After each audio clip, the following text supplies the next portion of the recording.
É com muita alegria que nós estamos com os irmãos aqui pelo Zoom, a convite do pastor Carlos Pena. Nós somos amigos há muitos e muitos anos. Com muita alegria mesmo que estou conhecendo alguns irmãos aqui presentes. E eu louvo a Deus porque a tecnologia tem sido uma bênção na vida da igreja e da obra do Senhor. Eu costumo dizer que quem inventou a network, a rede, foi Jesus. Ele falou sobre isso, né? Quando ele compara o reino de Deus a uma dragnet. A dragnet, a rede, não é uma tarrafa, não é uma rede de armar, é uma rede em que precisava de várias pessoas. Eles jogavam a rede nas águas e eles vinham puxando tudo.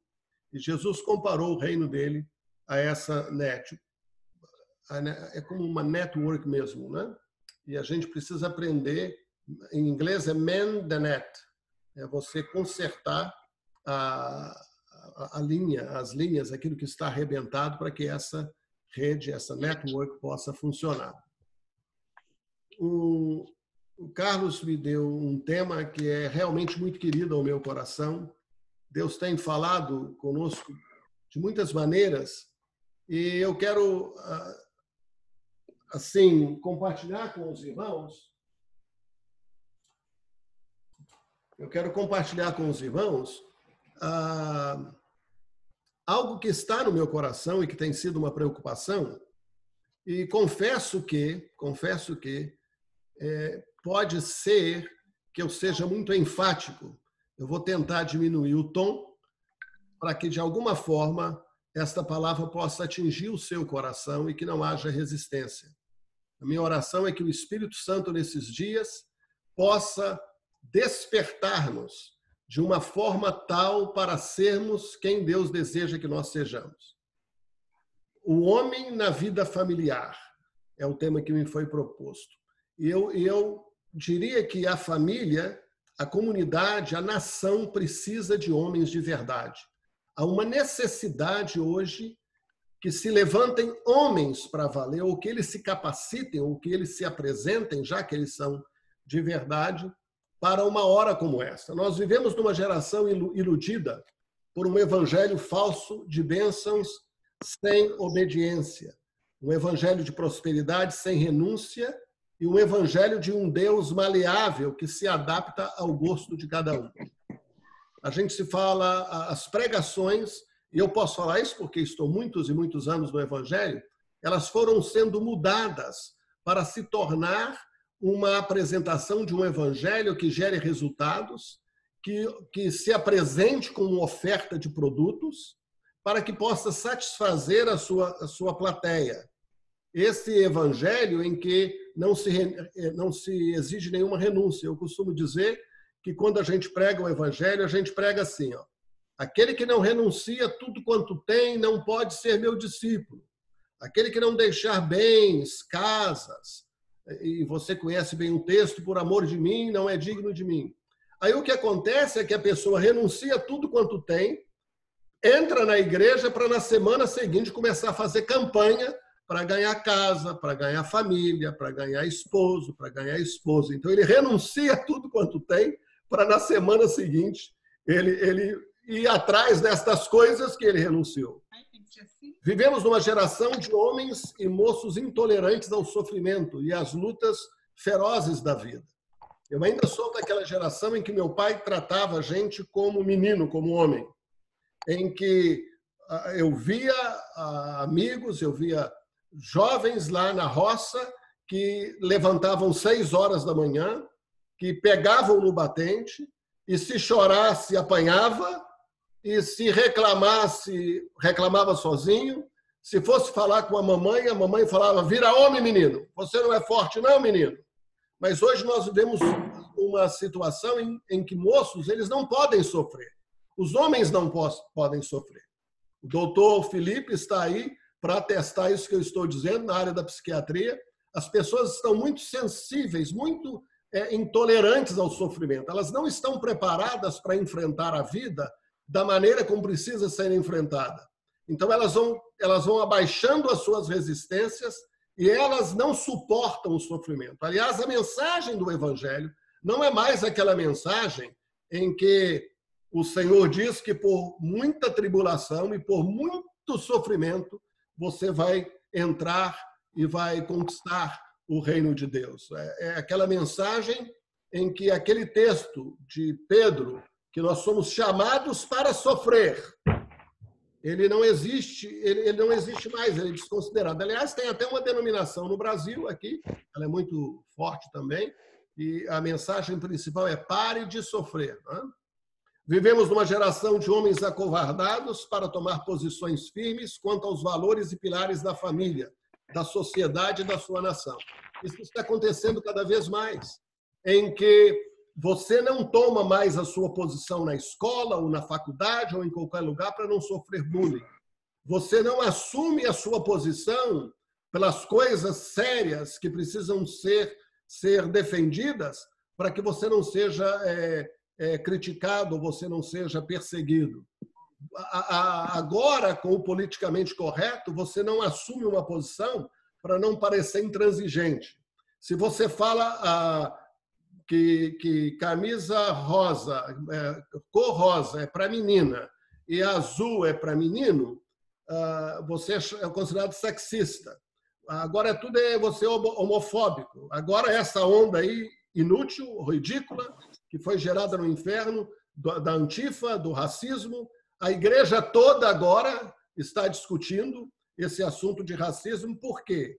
Porque nós vivemos no meio de uma geração de homens que são acovardados e não tomam mais posições firmes. Eu lembro de meu pai, na minha cidade, tomando posições firmes em relação à família, em relação aos valores da sociedade.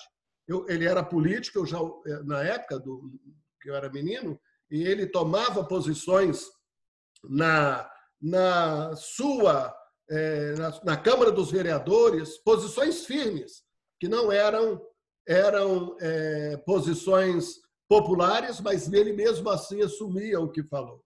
Nós vivemos numa geração de homens e moços preguiçosos, que se refugiam nos games e na mídia social, numa vida sem propósito. Eu não sou contra a diversão, não sou contra games, não sou contra as redes sociais, mas hoje nós vivemos no meio de uma geração que essa é a ênfase. O menino fica dentro de casa o dia inteiro, fazendo joguinho, e até jovens, eu vejo casados. Eu presenciei um missionário que eu visitei lá na Índia, e eu observei ele dentro de casa, ele ficava o dia inteiro no videogame, ficava o dia inteiro brincando. Nós vivemos no meio desta geração.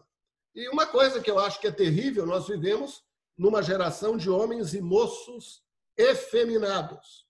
Você vê, quando você vai na igreja, por exemplo, e vê os rapazes que dirigem o louvor, que estão cantando, olha as calças que eles usam, aquelas calças apertadinhas, aquelas roupas que mostram as nuances do seu corpo, meninos que já não têm mais uma referência, o problema da mãe na sua casa, que é uma liderança forte, masculina, e o pai meio afeminado. Eu tenho trabalhado nessa área de aconselhamento com muitos e muitos jovens que sofrem, inclusive, tendências de homossexualismo que estão baseadas nesta vertente. Então, no meio desta geração, eu poderia falar mais, mas vou apenas enfatizar isso, no meio desta geração... uma coisa interessante, a igreja evangélica geralmente é muito feminina. Você vai no banheiro de homens, você vê lá bordadinho, você vê flor. Eu acho que no banheiro de homem tinha que ter um búfalo, uma cabeça de um boi. Mas a igreja se tornou muito feminina. A igreja se tornou muito essa referência de feminilidade. Pelo contrário, eu amo a minha esposa do sexo oposto, graças a Deus, mas esse é um problema sério que nós enfrentamos. Os meninos fraquinhos, mimados pelas mães, e os pais não se apresentam como aqueles homens másculos para mostrar a questão da masculinidade. Aí gerou aí esta geração de homens e moços efeminados. Nós temos que começar do início. Este é o propósito, aliás, para o qual Deus nos criou, e este também é o fim. O início, o propósito e o fim. Está em Gênesis capítulo 1, versículo 27. Criou Deus, pois, o homem. Criou Deus, pois, o homem, à sua imagem. A imagem de Deus o criou. Macho e fêmea os criou. Deus criou o homem macho e Deus criou o homem fêmea, é o que o texto diz. Criou Deus o homem, à sua imagem, a imagem de Deus o criou. Macho e fêmea os criou. Deus não criou Adão e Ivo, Deus criou Adão e a sua mulher, a sua versão fêmea. Porque aos que de antemão conheceu, isso está em Romanos 8, também os predestinou para serem conformes à imagem de seu filho, a fim de que ele seja o primogênito entre muitos irmãos. E aos que predestinou, a estes também chamou. E aos que chamou, a estes também justificou. E aos que justificou, a estes também glorificou. Deus predestinou o homem. Este é o eterno propósito de Deus. Foi assim no início, foi assim antes da criação do mundo. Deus o predestinou para ser conforme a imagem de seu filho. A obra mais extraordinária que Deus está fazendo na terra, a obra mais extraordinária, o milagre mais extraordinário que Deus opera hoje é transformar homens e mulheres de acordo com a sua imagem e a sua semelhança. E a esses que ele predestinou, a ele também chamou. E o Senhor está nos chamando como uma mensagem de arrependimento. A mensagem do Evangelho tem que trazer a mensagem do arrependimento, de mudança de mente, de concepção, de abandono total ao pecado. Não é uma mensagem progressiva, não é um processo, não é uma onda de santificação. É uma chamada que Deus faz e que você e eu somos desafiados a responder. E responder num evento só. Eu confesso a Jesus Cristo como meu Senhor, eu o recebo como Rei da minha vida. Eu nem o recebo, eu nem preciso recebê-lo como Salvador, não. Eu o recebo como Senhor, porque agora ele é o dono da minha vida, ele é o dono do meu pensamento. Eu decido servi-lo e obedecê-lo em tudo. Esta é a mensagem do Evangelho. Pela graça sois salvos mediante a fé, mas há o elemento do arrependimento. Enfatiza-se hoje muito a fé, mas não há uma ênfase no arrependimento. O reino de Deus se manifesta por causa do arrependimento. Arrependei-vos, porque é chegado o reino dos céus. E a esses a que Deus predestinou e chamou, ele justifica, ele declara justo, ele declara puro. Deus não tem filhos, entenda bem, Deus não tem filhos pecadores. Eles eram pecadores, agora eles foram justificados, eles foram declarados justos. Claro, eles ainda pecam, eles ainda têm as suas fraquezas, mas a minha identidade não é mais com a minha natureza do pecado, a minha identidade é com o justo juiz. Jesus diz, aquele que não conheceu o pecado se fez pecado por nós, para que nós fôssemos feitos justiça de Deus. Eu não sou somente justo, eu também sou justiça de Deus, porque aquele que se fez pecado o fez por mim, para que eu fosse feito, transformado. A todos quantos o receberam, deu-lhes o poder, a autoridade. Houve uma transformação imediata, total, em que nós recebemos ao Senhor, ele nos faz seus filhos. E aos que justificou, a estes também glorificou. Um dos textos mais lindos que eu amo na Escritura, que refere-se a Jesus, é o texto de 1 Timóteo 2,5, que fala assim, portanto, há um só Deus e um só mediador entre Deus e os homens. Cristo Jesus, homem. Eu amo essa expressão. Há um só Deus e um só mediador entre Deus e os homens. Jesus Cristo é Deus. Mas o texto diz aqui que Jesus Cristo é homem. Ele não é um homem, ele é homem. E um só mediador entre Deus e os homens, Jesus Cristo, homem. E Ezequiel, capítulo 22, versículo 30, fala, diante de uma sociedade que foi corrompida, de homens caluniadores, de homens corruptos, de homens que não fazem o bem, que a sociedade toda de Ezequiel se tornou uma chaga mortal, parece o Brasil, com tantos religiosos, com tanta gente que ora, com tanta gente, mas a sociedade não é afetada, não tem transformação, não tem mudança. Os nossos políticos que enviamos, que são evangélicos, vão para lá, são piores. No meio desta geração, diz a Bíblia, busquei entre eles um homem. Ele buscou um homem. Que Deus possa encontrar a mim, que Deus possa encontrar a você. Busquei dentre eles um homem que tapasse o muro e se colocasse na brecha perante mim, a favor desta terra, para que eu não a destruísse, mas a ninguém achei. Eu lembro do meu avô, um homem de Deus, e a gente dizia, a gente falava, ô vô, Jamil, o nome dele, Jamil Jorge Salum, libanês. Falei, vô, fulano de tal é crente. Aí ele falava assim, mas é crente de verdade? Ele é crente de verdade? Hoje é a mesma situação. Ele é pastor, mas é pastor de verdade? Ele é crente de verdade? Ele é um homem de Deus de verdade? Interessante que no texto não diz a Bíblia que Deus buscou um homem de verdade. Deus buscou um homem. Deus buscou um homem, porque todos os outros são falsos. Busquei dentre eles um homem. Eu quero esse homem que se capacite. Eu quero esse homem que se apresente diante de mim. Eu quero esse homem, nós vamos ver adiante, que tenha caráter. Eu quero esse homem que seja realmente meu filho. Eu quero esse homem que seja um homem de oração. Eu quero que esse homem seja homem. Eu estou buscando um homem. É um homem que eu estou buscando. Falando especificamente, e o que eu falar para você, por favor, entenda que eu estou falando para mim, não é para você, mas é para mim primeiro, porque a mensagem fala ao meu coração. Falando especificamente, eu quero deixar 3 coisas e vou terminar. A primeira é que você precisa lidar seriamente com o teu caráter. Você precisa lidar seriamente com o teu caráter. O sujeito está na igreja, ele se converteu, e nós, pastores, vamos tocando o barco naquela esperança de que vai ter alguma... Aí o cara vem para a igreja, mas ele continua mentindo, ele continua sendo carnal. Ele precisa nascer de novo. Estou falando de nascimento de novo. Assim, pois pelos seus frutos os conhecereis. Nem todo que me diz Senhor, Senhor, nem todo que me diz Senhor, Senhor, entrará... só um minutinho. Nem todo que me diz Senhor, Senhor, entrará no reino dos céus, mas aquele que faz a vontade de meu Pai que está nos céus.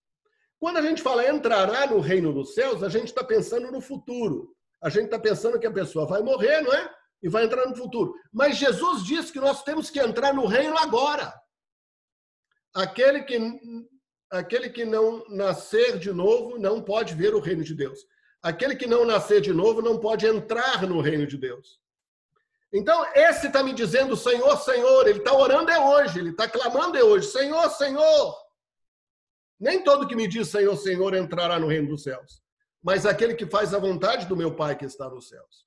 Eu e você precisamos tomar uma decisão séria se nós realmente estamos no reino de Deus ou não. Porque não adianta mais oração. Não adianta...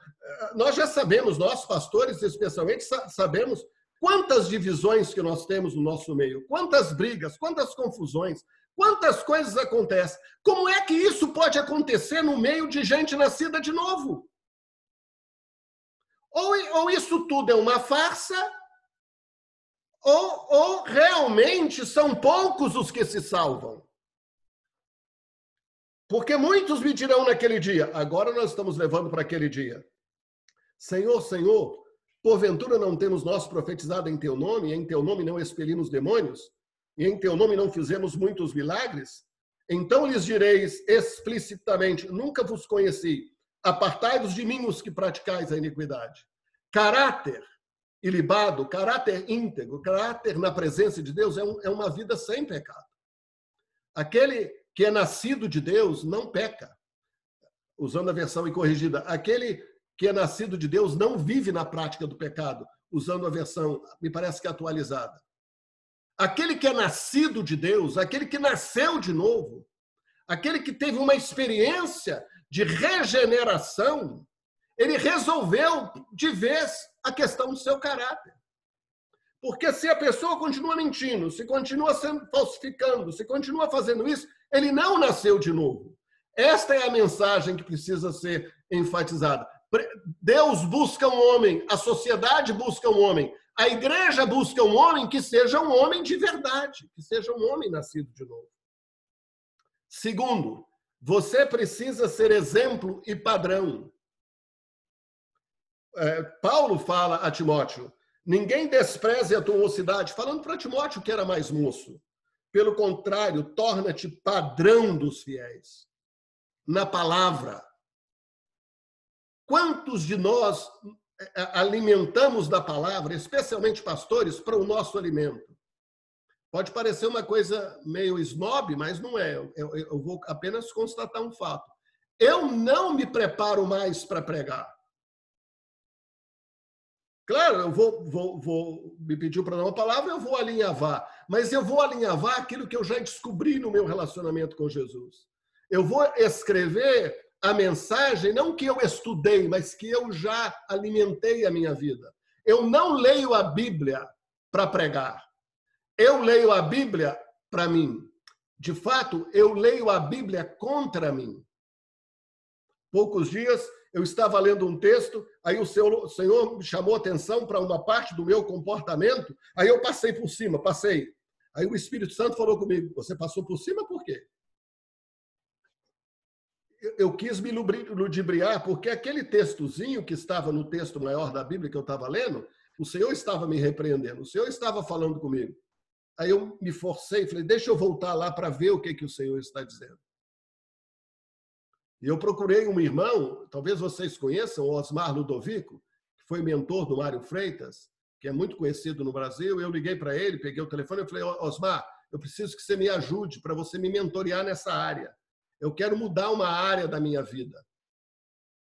Eu estou andando muito irritado, eu me irrito facilmente. Eu quero mudar isso na minha vida. Eu quero encarar isso. E eu comecei a tratar isso na minha vida. Porque eu quero que esta palavra, que eu seja semelhante a Jesus, que eu seja realmente feito conforme a imagem de Jesus, como diz Paulo lá em Coríntios, de glória em glória, segundo a imagem. Então, essa transformação precisa ocorrer na minha vida para que eu possa ser exemplo e ser padrão no procedimento, no amor, na fé, na pureza. Poucos dias nós estamos vivendo, não vou dizer aonde, um escândalo de um pastor muito conhecido da família. Que tristeza, eu conheço, eu telefonei, eu quero conversar, eu quero ajudar. Aí eu estava conversando com outro pastor, amigo meu, Marcos Aurélio, e o Carlos conhece, eu falei, pastor Marcos, qual é a chance de você cometer um adultério contra a sua esposa? Eu mesmo respondi, 0. Qual é a chance de você, pastor, que está nessa live, cometer um adultério contra a sua esposa? 0. Isso nunca vai acontecer. Isso não pode acontecer. Qual é a chance de eu cometer uma infidelidade com a minha esposa? 0. Aí a cabeça nossa, a carne grita, fala assim, mas já aconteceu com alguns. Eu não quero nem saber com quem aconteceu. Comigo não vai acontecer. E eu falo isso com quebrantamento, eu falo isso com temor e tremor diante de Deus, eu falo isso sem acusar ninguém, eu falo isso sem condenar ninguém, eu falo isso sem julgar ninguém. Eu sei o que é uma pessoa que passou por um adultério, eu sei o que eu já ajudei colegas assim, eu sei o que é isso. Eu sei a desgraça que a pessoa se mete. Mas na minha vida, no padrão que eu estabeleci, a chance é 0. E essa tem que ser a minha posição e a sua posição para que você seja padrão, para que você seja exemplo. Na pureza. Até a minha chegada, aplica-te à leitura, à exortação e ao ensino. Pastor amado, não tente a adquirir membros para a sua igreja. Comece a trabalhar com 2, 5, 6, 10, que sejam líderes, que sejam discípulos de Jesus verdadeiro. Eu tenho na minha vida, quando eu mudei toda a ênfase da minha vida em 2004 para isso, para mentorear, para fazer discípulos de Jesus. Não é discípulo meu, não, discípulo de Jesus. Não é ovelha minha, não, é ovelha de Jesus. Pedro disse, apacenta as minhas ovelhas. Então, quando eu passei a viver isso, eu tenho visto jovens do Brasil de 2000 para cá, 2004, que hoje já estão com 30, 40, 50 anos até, que estão fazendo uma obra extraordinária, que eu jamais veria se eu estivesse preocupado com a minha igreja local. Exorta, ensina, Coloque a sua vida na vida. Agora mesmo aqui tem no grupo alguns irmãos que eu convidei que são como filhos para mim. Tem o Felipe Moreira, um menino de 17 anos, que eu sinceramente adotei como filho. Está aqui na live. E eu falo isso como exemplo para que você também seja incentivado. Pega 5 meninos aí da sua igreja, pega 6 meninos da sua igreja e leva eles para ir na sua casa e viaja com eles e anda com eles e ensina eles. Ser o exemplo e o padrão para eles. Não te faças negligente com o dom que é em ti. Não queira fazer nada, meu amado pastor, que você não foi chamado para fazer. Não queira desempenhar um dom que você não tem. Enfatiza qual é o dom que Deus te deu e invista nesse dom na vida das pessoas, o qual te foi concedido mediante profecia com a imposição das mãos do presbitério. Medita estas coisas e nelas ser diligente, para que o teu progresso a todos seja manifesto. Tem cuidado de ti mesmo e da doutrina. Continua nestes deveres, porque fazendo assim, salvarás tanto a ti mesmo como aos teus ouvintes. E, em terceiro lugar, você precisa ser fiel à mulher da tua mocidade e à tua família. Esse Paul Taylor, meu amigo, a mulher dele chama ele um dia e diz assim, eu não aguento mais, eu não quero mais viver com você. É isso, mulher. Você está adulterando. Você tem uma amante. Ele ficou apavorado. Um homem que eu conheço há muitos e muitos anos. Que é isso, fulana? Como assim eu tenho uma amante? Falou em inglês. You have a mistress. Você tem uma amante. Você está louca? Como é que eu tenho amante? Ele falou assim, a sua mistress, a sua amante é a igreja. Você passa mais tempo dedicando à igreja e às pessoas do que à sua casa, aos seus filhos e a mim. Isso foi uma punhalada nele. Ele entendeu a mensagem. Irmão, irmã, a sua família é mais importante, a sua esposa é mais importante, seus filhos são mais importantes. Eu quase perdi o meu filho porque eu não tinha ninguém para me ensinar essas coisas. No dia que eu me entendi, a minha vida mudou completamente. E hoje eu posso falar isso. Moços, rapazes, estão à procura de homens, de pais, em que possam se espelhar. Quando os homens da igreja praticam as mesmas coisas dos que estão de fora da igreja, a igreja virou o mundo.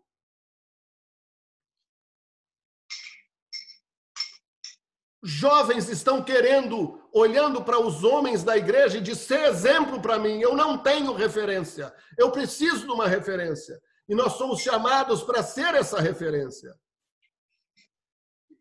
Quanto a ser fiel à mulher da sua mocidade, olha aqui o que o Senhor diz em Malaquias 2,13.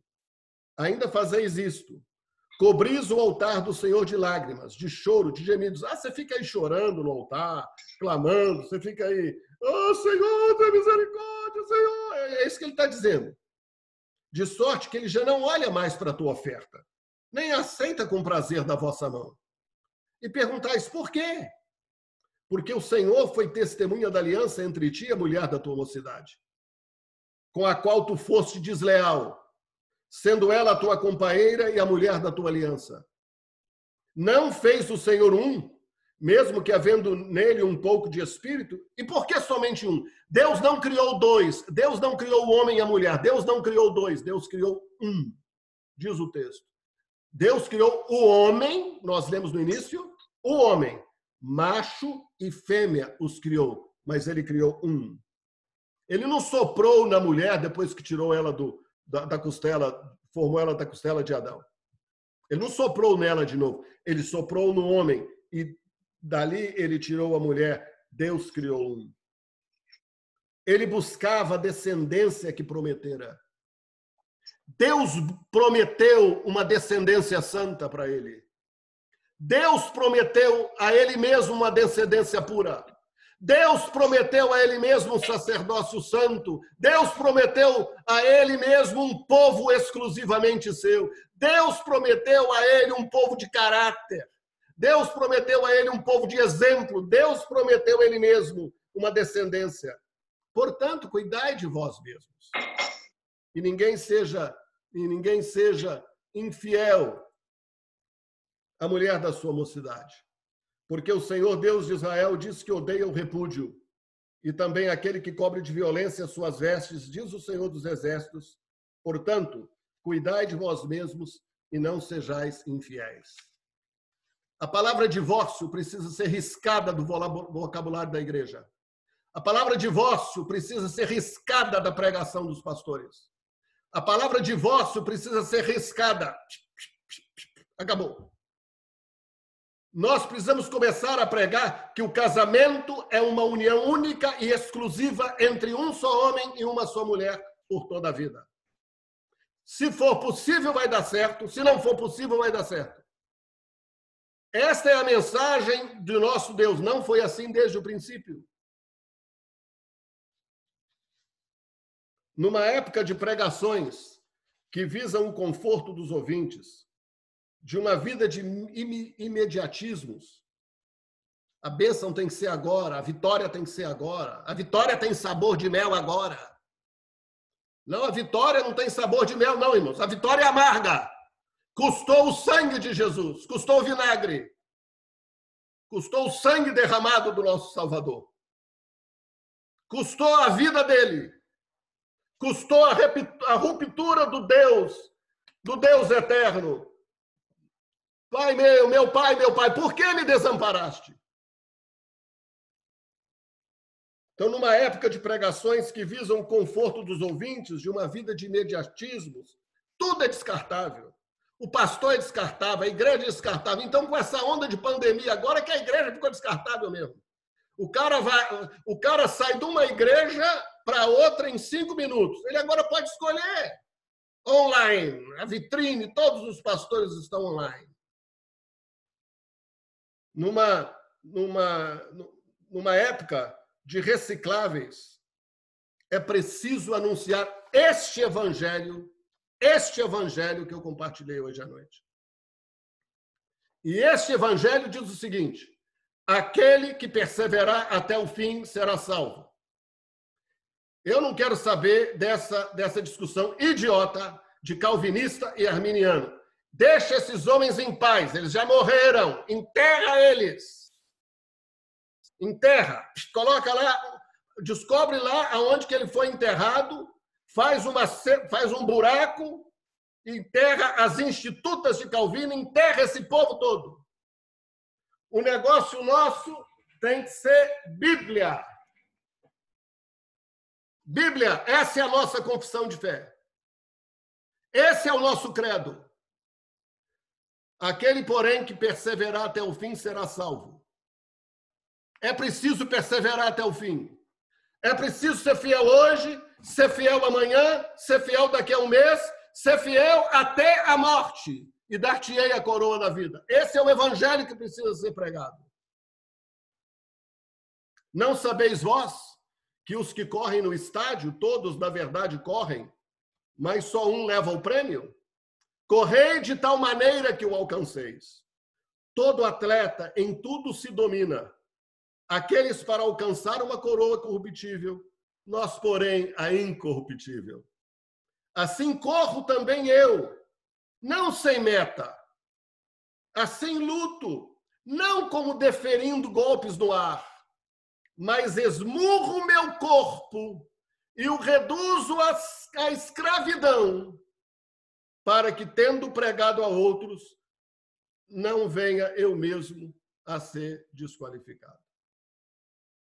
Senhor, meu Deus, eu te agradeço, Senhor, por esta mensagem, Senhor, por esta palavra que eu pude compartilhar com esses homens santos de Deus. Eu te agradeço por cada um deles, ó Deus. É para mim um privilégio, Senhor Deus, muito grande, Senhor. Muito grande, Senhor, estar aqui compartilhando esta palavra. Agora eu te peço, Senhor, que esta palavra possa rasgar o coração deles como rasgou o meu coração. E que o Senhor, de uma forma extraordinária, Senhor, nos faça homens de verdade, como dizia meu avô. Homens para valer, ó Deus, no meio de uma geração como essa. Eu te louvo porque eu sei que o Senhor tem levantado muitos assim. Eu te louvo porque eu sei que o Senhor tem operado na vida de muitos assim. E eu sei mesmo que é só graça, somente graça, no nome de Jesus. Amém. Amém. Amém.